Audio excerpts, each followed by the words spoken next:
Welcome to Robust News. Robust News में आपका स्वागत है। कर्नाटक के उच्च न्यायालय ने शिक्षा संस्थानों कक्षाओं में हिजाब पर प्रतिबंध लगाने वाले राज्य सरकार के आदेश को उचित ठहराया है।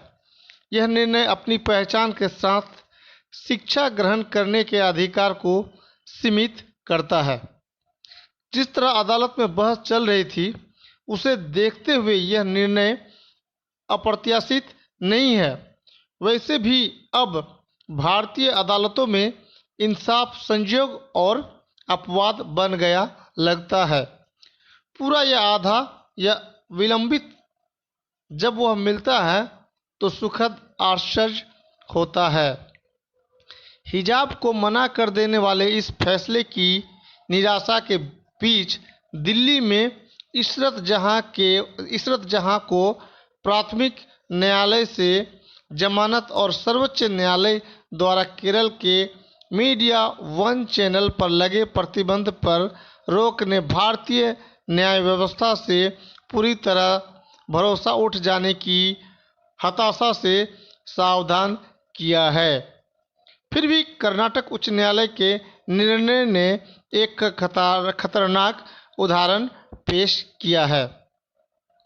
अदालत इस नतीजे के पक्ष में कई तर्क देती है। सबसे पहले वह यह तय करती है कि हिजाब इस्लाम का अनिवार्य अंग यानी हिस्सा नहीं है।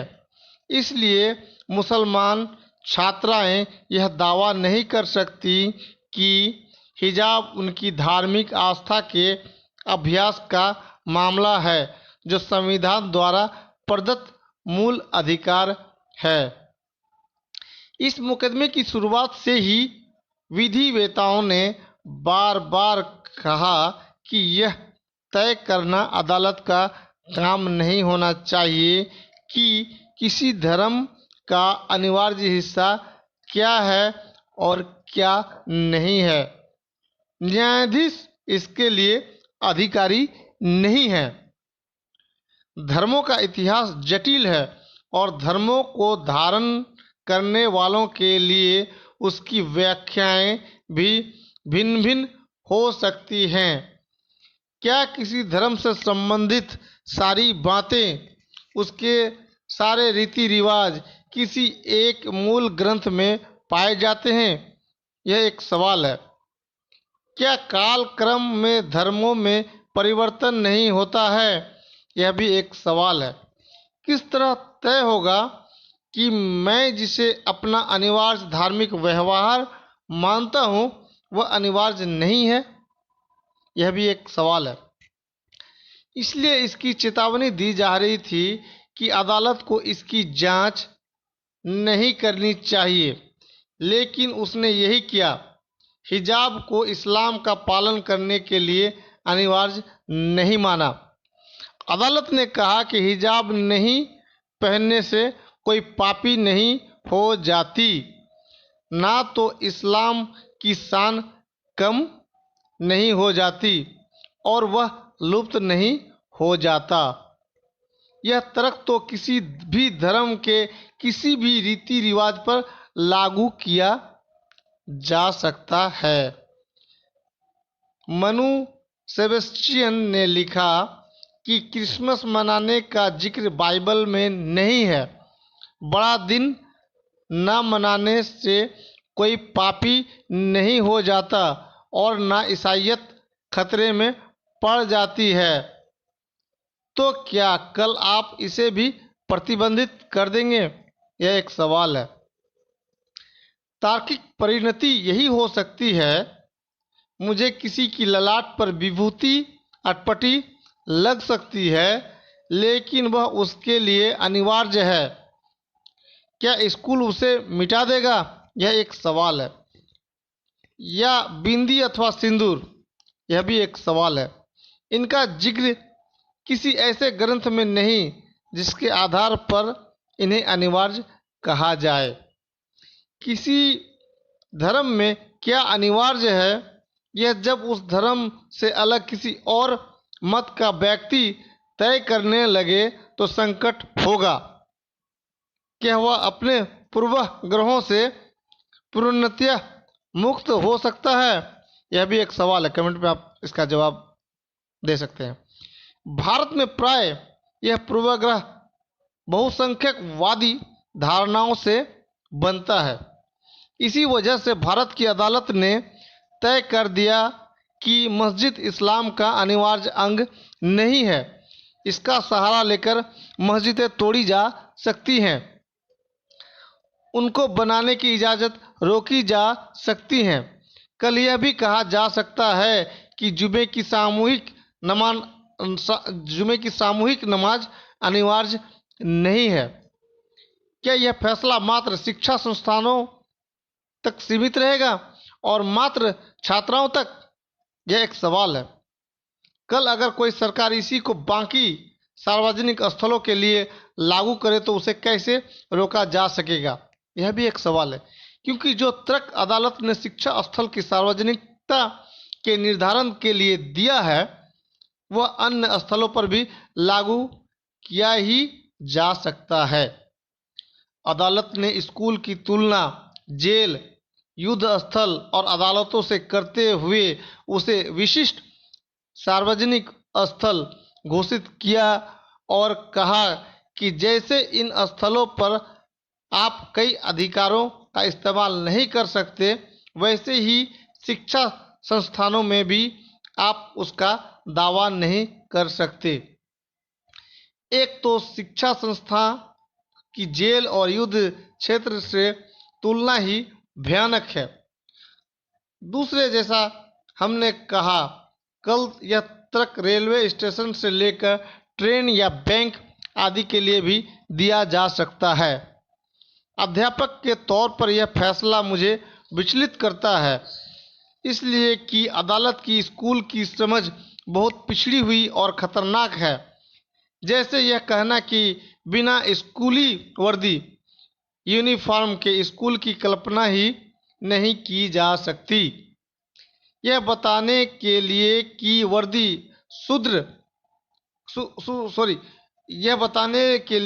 वर्दी शुद्ध भारतीय अवधारणा है। अदालत ने गुरुकुलों का उदाहरण दिया कि वहाँ भी छात्र वर्दी में आते थे। यह खासा दिलचस्प है कि अदालत कहती है कि वर्दी कोई मुगलों या अंग्रेज़ों की देन नहीं, पहले से हमारे यहाँ थी। यानी मुगलों को भी बाहरी ठहराने का एक मौका निकाल लिया गया। वह बार बार कहती है कि हम विदेशी उदाहरण नहीं लेंगे, लेकिन फिर वर्दी का अपना तर्क पुष्ट करने के लिए वह अमेरिका से उदाहरण लाती है। इससे भी इस निर्णय के पीछे के कुंठित राष्ट्रवाद का पता चलता है। क्या वर्दी के बिना स्कूल नहीं हो सकते? यह एक सवाल है।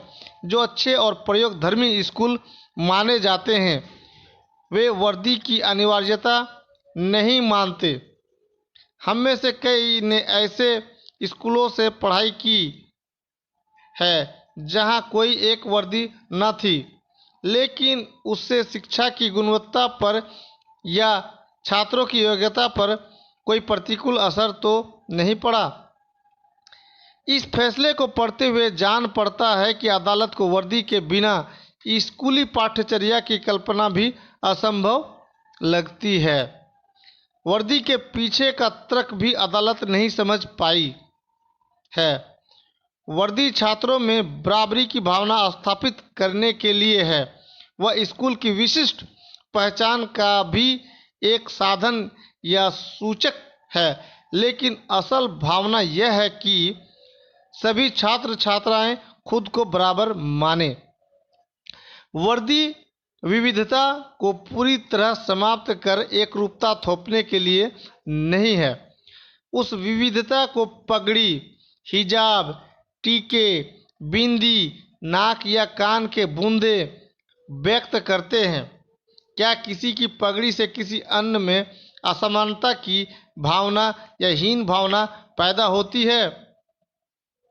अगर नहीं तो किसी के हिजाब से क्यों होनी चाहिए? क्या किसी औरत के हिजाब पहनने से दूसरों लोगों में कोई कुंठा पैदा होती है? यह सवाल दुनिया के दूसरे देशों में भी उठा है। मसलन एक ईसाई बहुल देश और स्कूलों में सिख का कड़ा वर्दी के अनुकूल है या नहीं। नाक की लौंग, नोजपिन जिसको कहते हैं, उन देशों की अदालतों ने यूनिफॉर्म या वर्दी की व्यापक व्याख्या की और कड़ा और नोजपिन पहनने की इजाज़त दी। वह तर्क भारत जैसे विविधतापूर्ण देश, जो खुद को परंपरा से ही उदार कहता है, में क्यों नहीं? यहाँ इतनी असहिष्णुता क्यों? अदालत अपने ही देश में केंद्रीय विद्यालयों की वर्दी की नीति पर भी विचार करने को तैयार नहीं, जो हिजाब को वर्दी के साथ इजाज़त देता है। शिक्षा अनिवार्य है या वर्दी की सरकारी या अधिकारी की समझ? अदालत के इस फैसले में अनुशासन, अधिकारी के नियंत्रण का अधिकार आदि पर काफ़ी जोर है। यह आश्चर्य की बात नहीं कि जो अदालत औरतों और खासकर मुसलमान औरतों को पिछड़ेपन से आज़ाद करने को इतनी बेसब्र है, उसकी स्कूल और शिक्षा की समझ खुद इतनी रूढ़िवादी और पिछड़ी हुई है।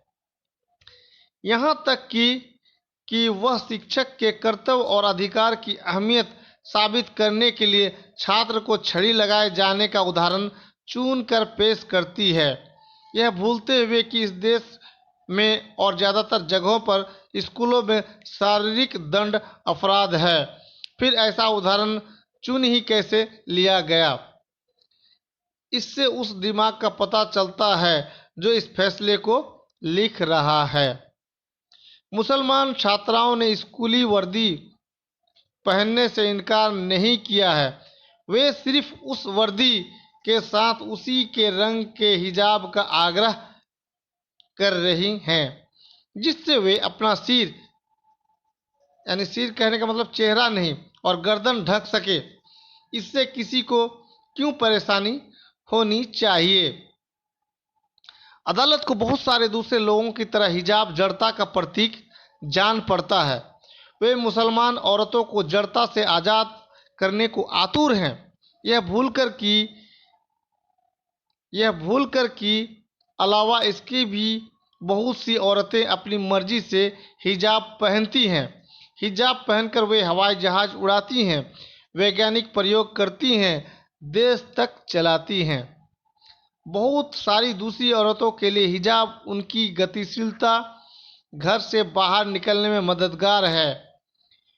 वे हो सकता है उसी के सहारे स्कूल तक, खासकर मिश्रित स्कूलों, शिक्षा संस्थानों तक आ पा रही हैं। यहाँ वह उनकी मुक्ति का साधन है। इस निर्णय में अगर कोई विद्वेष न माने तो कहना होगा कि अदालत रक्षा में हत्या कर रही है। सबसे ऊपर है छात्राओं का शिक्षा का अधिकार। वर्दी की सरकारी समझ उसके ऊपर नहीं। दोनों में तुलना करने पर किसके पक्ष में खड़ा होना चाहिए? क्या इसके लिए किसी विशेष प्रशिक्षण की जरूरत है? सरकार की तो राजनीतिक विचारधारा की हृदयहीनता का नतीजा है यह फरमान कि हिजाब नहीं चलेगा। अदालत इतनी क्रूर कैसे हो सकती है कि पढ़ना है तो हिजाब के बिना वरना बाहर रहो का निर्णय दे। इंसाफ की एक पहचान यह है कि वह निर्बल को बल देता है। इंसाफ की एक पहचान यह है कि वह निर्बल को बल देता है। राज्य और इन मुसलमान छात्राओं में कौन कमजोर है बताने की जरूरत नहीं।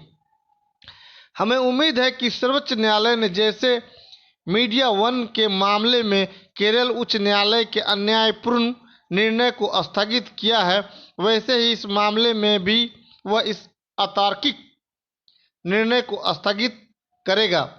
लेकिन देखकर निराशा हुई कि उसने इसे फौरी सुनवाई के लायक मामला नहीं पाया। यानी हिजाब के बिना इम्तिहान ना दे पाने की तकलीफ अदालत के लिए कोई मायने नहीं रखती। वह होली के बाद इत्मीनान से इसे सुनेगा। फिर भी हम उम्मीद तो रखें। खबर कैसी लगी? चैनल को सब्सक्राइब करें, कमेंट में अपना राय दें।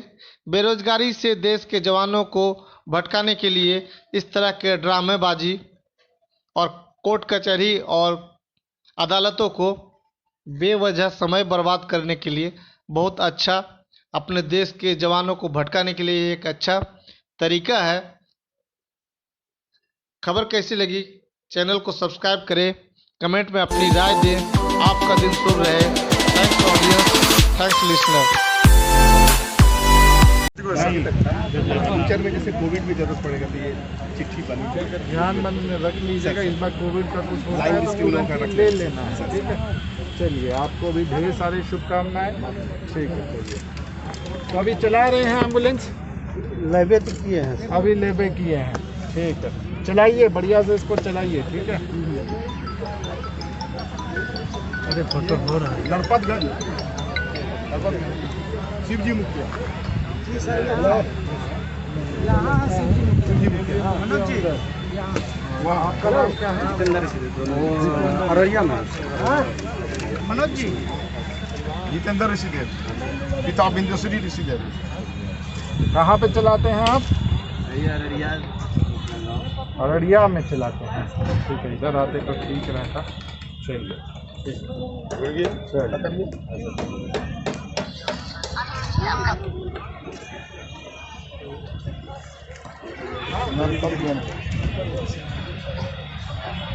शिवजी मुखिया। आइए ना, आइए।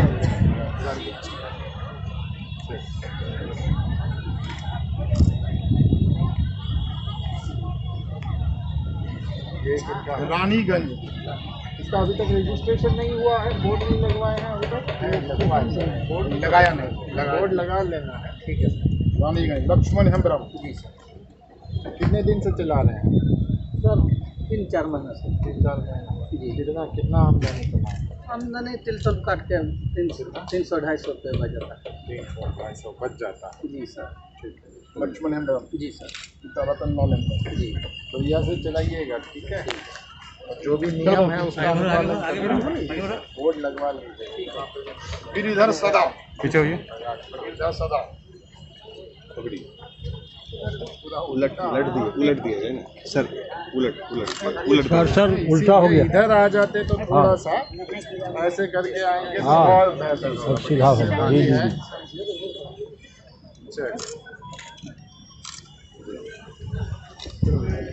मंतोष चौधरी।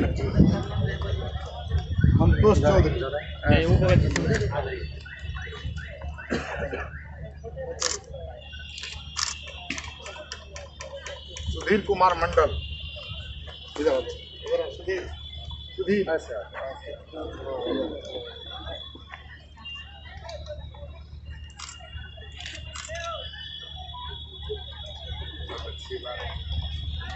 एम्बुलेंस में अभी कितना? एम्बुलेंस अभी 15 देना था। 15 बाकी 3 अभी तक नहीं हुआ। मुन्ना भाई तू भी पीछे हो जा।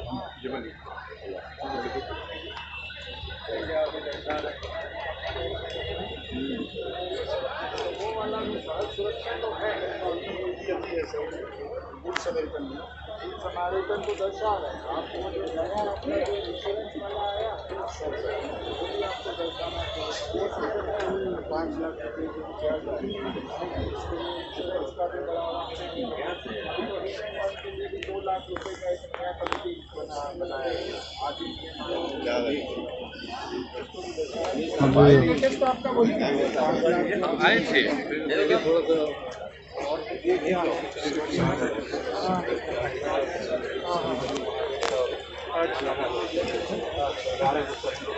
और आपने इतने जो मशीनरी अभी आप लोग किए हैं, कुछ लोगों का यहाँ पे दिलवा देना चाहिए था अभी हाल ही में। मशीनरी नहीं दिया गया। ये क्या है? ये सॉइल टेस्टिंग वाला है।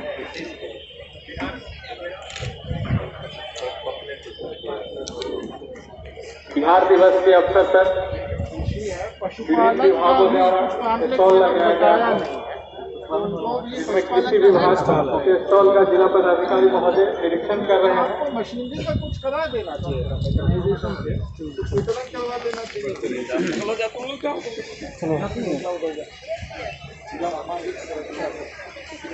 जिला सामाजिक सुरक्षा के स्टॉल पर विभिन्न योजनाओं की प्रदर्शनी लगाई गई हुई है, जिसमें जिला पदाधिकारी महोदय निरीक्षण कर रहे हैं। जिला पदाधिकारी महोदय के साथ डीडीसी सर, एडीएम सर मौजूद हैं।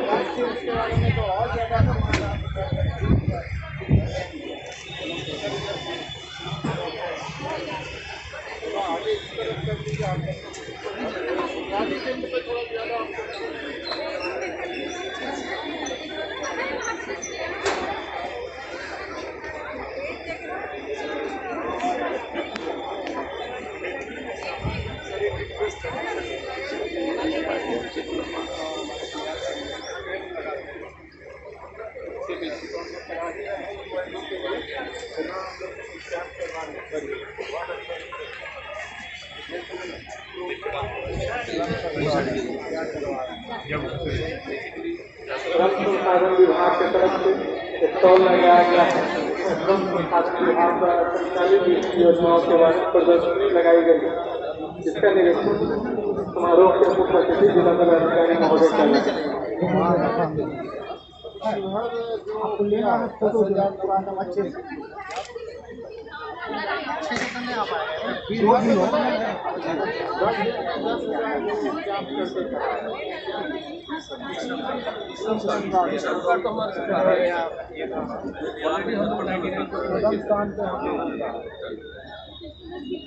कंस्ट्रक्शन वर्क करते हैं, फिर आप लोग कैंप कराइए, हम लोग कैंप करते हैं सर। वो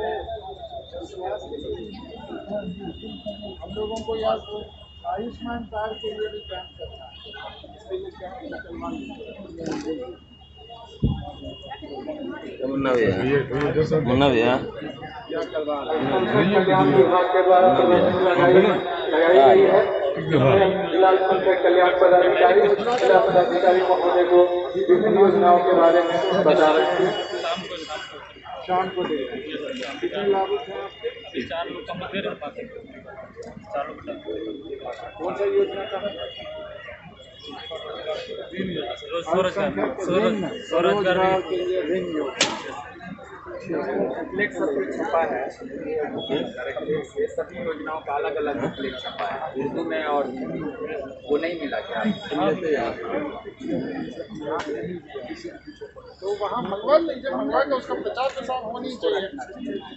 कई सारे लोग सभी योजना का बुकलेट छपा है, डायरेक्टरेट से भी छपा है, कुछ सुन्नी वक्फ बोर्ड से छपा है। हाँ वो सर बोले थे कि सुन्नी वक्फ बोर्ड कुछ दिन बाद आप लोग को देगा, इस बार कराइए, इस बार मंगवा के ठीक। और दूसरा वाला हम चाह रहे थे यार उर्दू में भी छपनी चाहिए, बहुत सारे लोग नहीं पढ़ पाता है। वो सारा बुक उर्दू में भी छपा है सर। ठीक है, बहुत अच्छा सुझाव है, उसको मंगवा लीजिए, मंगवा के उसका वितरण करवाइए। ICDS अररिया के द्वारा अच्छा ICDS है, स्टॉल लगाया गया है। स्टॉल पर मौजूद है वीडियो, बहुत अच्छा खूबसूरत बना है। क्या है ये थीम, क्या है? बिहार पोषण पखवाड़ा से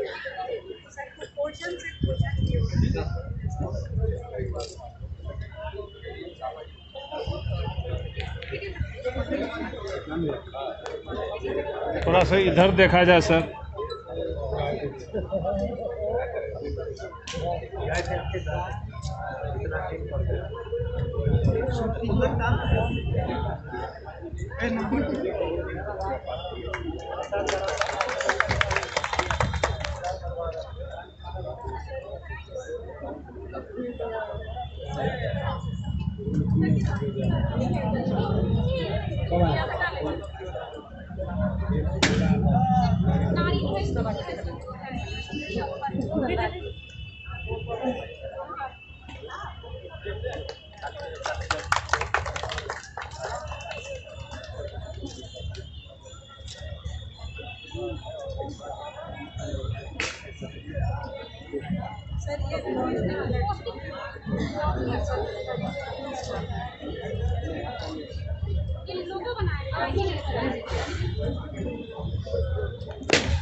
गोली में क्या कैंडल अंदर जाके कैसे लगाएंगे? चलिए फोटो ले लीजिए, आप लोग करवा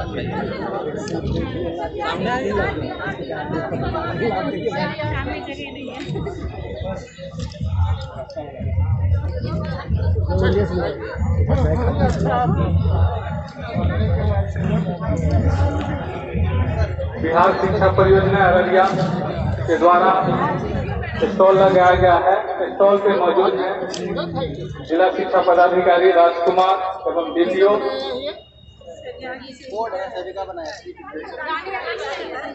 आपके साथ शिक्षा विभाग के अन्य कर्मी मौजूद हैं। बिहार शिक्षा परियोजना योजनाएं के बारे में स्टॉल पर जानकारी दी जा रही है।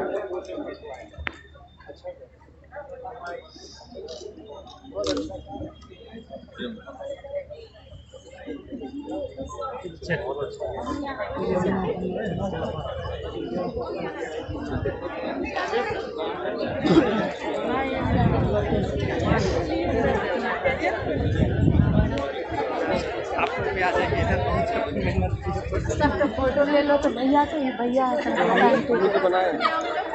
दोनों माँ बेटा मिलकर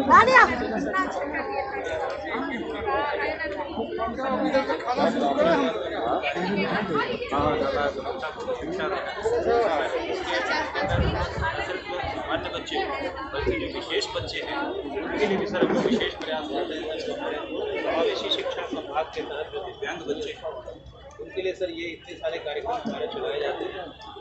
उनकी प्रॉपर जांच कराई जाती है। सर हमारे पास एक पूरी टीम है शिक्षा विभाग में जो ऑडियोमेट्री भी करती है और उनका फिजिकल जो डिसेबिलिटी है उसकी भी जांच करती है। तो जो ऑडियोमेट्री के हमारे एक ये ऑडियो जो आप करवा रहे हैं जी सर कहीं पे मान्यता प्राप्त हुआ है? सर ये लोग सर्टिफाइड हैं सर और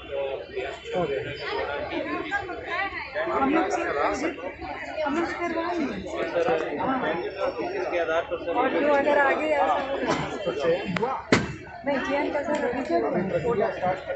शिक्षा ब्लॉक में उनको चीनी कहाँ से मिला? ये लोग फ्रेंड ही बहाल हुए सर्टिफिकेट कोर्स में। अभी कितने लोग हैं? हम लोग से ऑडियो लिस्ट में एक हम लोग हैं।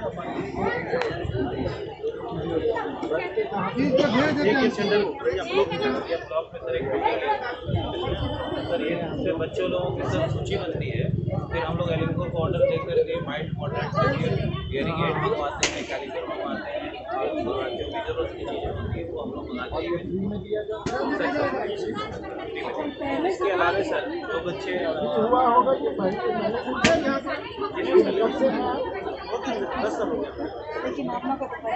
नहीं सर शिक्षा ये पूरा इक्विप है। और सर इस बार हम लोग सर बच्चे लोगों को किताबें लाइब्रेरी में पीएचडी की तरफ 1 to 5 का सेट है सर।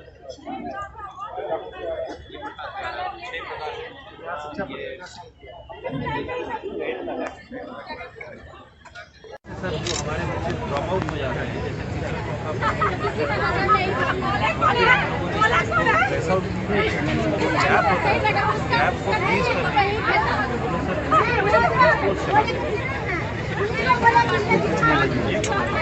स्पेशल बड़ा मजा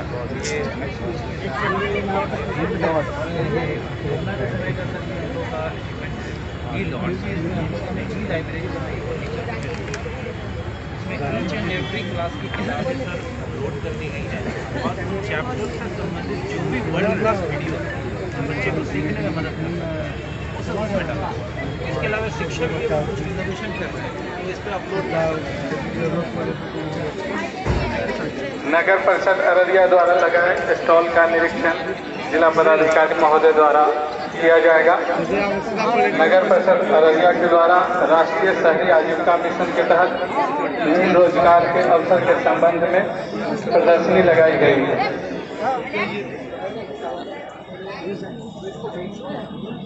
मुख्य अतिथि जिला पदाधिकारी महोदय के साथ मौजूद हैं DDC Manoj Kumar, ADM Anil Kumar Thakur, civil surgeon OSD Pankaj Kumar. जो ना निकल जाना, जो नहीं जो दौड़ दौड़ भेजा है चल लगी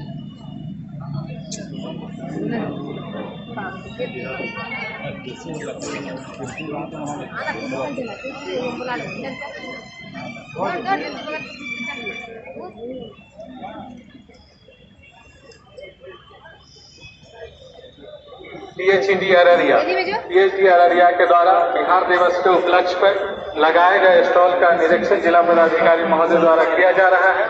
PHD के पदाधिकारी एवं कर्मी स्टॉल पे उपस्थित हैं।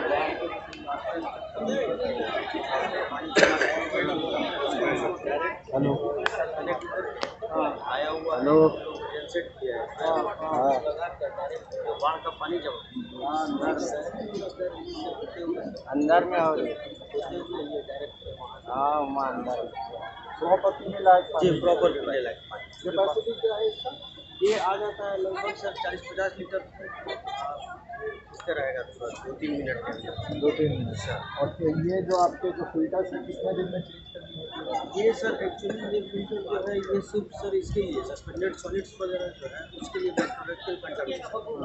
तो ये जनरली सर हम लोग एक तो पूरा निकाल ही देंगे, उसके बाद फिर इसको मेंटेनेंस करा लेंगे, इसको साफ भी कर देने के बाद फिर कितने दिन के लिए लगातार चल सकता है? 1 सप्ताह के लिए? बिल्कुल सर, तो 15 दिन 20 दिन आराम से चल सकता है। ये 3 यूनिट हम लोग करते हैं सर, हम डायरेक्ट वहाँ पहुँचाने से आपदा में इसका यूज किया जाता है। अभी अपने यहाँ कितना आया? 3 आया।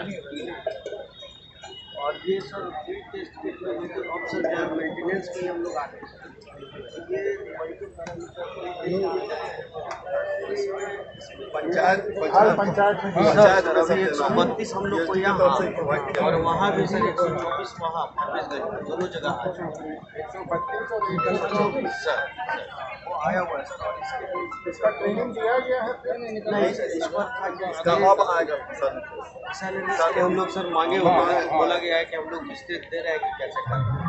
और इसमें सर दोनों है दोनों की ये सभी सिस्टम इतने पैरामीटर सर 6 पैरामीटर आपके पंप ऑपरेटर करेंगे या नहीं लोग जो है ना वहाँ पंचायत में ही देना है। 5 को एक पंचायत में चुनना है सर, और उनको प्रशिक्षण हम लोग को देना है, वो सब करेंगे। ऑनलाइन भी करना है सर, इसका करके ऑनलाइन हो जाएगा। और ये तो चला जाएगा पंचायत को सर। ये फील्ड टेस्ट तो ये 15 मिनट में हम लोग चेक कर लेते हैं आयरन एटलीस्ट। जैसे चापाकल का हम लोग किए ये क्लियर आना चाहिए ये सर उसके साथ मैच कर जहाँ से जी 0.05 के करीब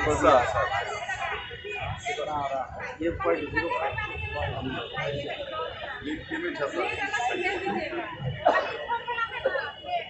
इसमें एक और जांच होगा सर, इसके लिए सब कुछ आपने कराया सर वो लोग ये कॉन्ट्रैक्टर्स को भी हम लोग ट्रेनिंग इसका दिए हुए हैं। ऑपरेटर के पास कम से कम 3-4 यूनिट 5 यूनिट पर सर एक रखा रहता है, वो लोग घूम करते हैं इसको टेस्ट करते हैं। ये सर केमिकल सारा चेक हो गया, और उसके बाद होता है कि बैक्टीरियल चेक होगा। तो इसमें हम लोग डालेंगे, इतना डाल करके और 24 डिग्री सेंटीग्रेड पर 24 घंटा रख देंगे, इंक्यूबेट कर देंगे, चाहे उस टेम्परेचर पर रखेंगे। तो अगर बैक्टीरिया इसको ग्रो करता है, तो अगर ब्लैक हो गया तो पॉजिटिव हो गया सर, इसी तरह से रह गया तो निगेटिव, उससे ये दोनों का तब कंप्लीट। वहाँ तो हम लोग सर स्पेक्ट्रोफोटोमीटर है, उससे आयरन हम लोग चेक करते हैं। और ये भी है सर, ये हम लोग कभी कभी कुछ दिक्कत आया तो स्टैंडर्डाइज करके ये अलग स्टैंडर्ड बना कलर मैच करा के हम लोग रोकते नहीं है। कलर मैच ppm है 3 ppm to 1.5 ऐसे से बना हुआ है। चलिए जीविका गरीबी निवारण हेतु बिहार सरकार के पहल के द्वारा स्टॉल लगाया गया है, जिसका निरीक्षण जिला पदाधिकारी महोदय कर रहे हैं। स्टॉल पे मौजूद हैं DPO जीविका अनुराधा जी।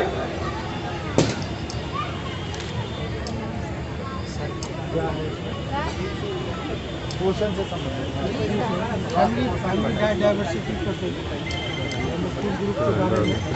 और ये संरक्षण पान है बच्चों से 6 माह तक सही पोषण का मतलब केवल स्तन पान, साथ ही 2 साल तक भी स्तन पान कराना है, जैसे 6 माह पूरा उससे पूरा आहार के साथ साथ और बाहरी कुछ भी नहीं है, खून पानी हमारा जो लाभार्थी होता है वो 0 से 6 महीना मतलब छोटे बच्चे और गर्भवती माता और धात्री महिला, तो उनके लिए और उनका धन हम लोग ग्रामीण स्तर पर जो है मोबिलाइज करते हैं। जीवन का प्रथम 17,000 दिन पर जो है यानी बच्चे का जो जन्म होता है उसके अनुसार गर्भवती गर्भावस्था जो है 9 महीना 1,000 दिन में जो है वो सही क्या कहते हैं पोस्ट डेमोस्ट्रेशन के साथ जो है 10 में से 5 कार्यक्रम महिलाओं को बताते हैं, साथ साथ जो है बच्चों के लिए 7 में से 4 कार्यक्रम और वह जब नियमित रूप से वो ले लेते हैं तो सब जाँच बताते हैं, साथ साथ जो है संस्थागत प्रसव के बारे में बताते हैं और ये सब कार्यक्रम सुचारू रूप से जब चल जाता है तो समूह और ग्राम संगठन और CLF स्तर पर सम्मानित किया जाता है। और गर्भवती और धात्री माता का गृह भ्रमण भी हम लोग करते हैं परिवार आहार विविधता के साथ। साथ साथ जो है ओके।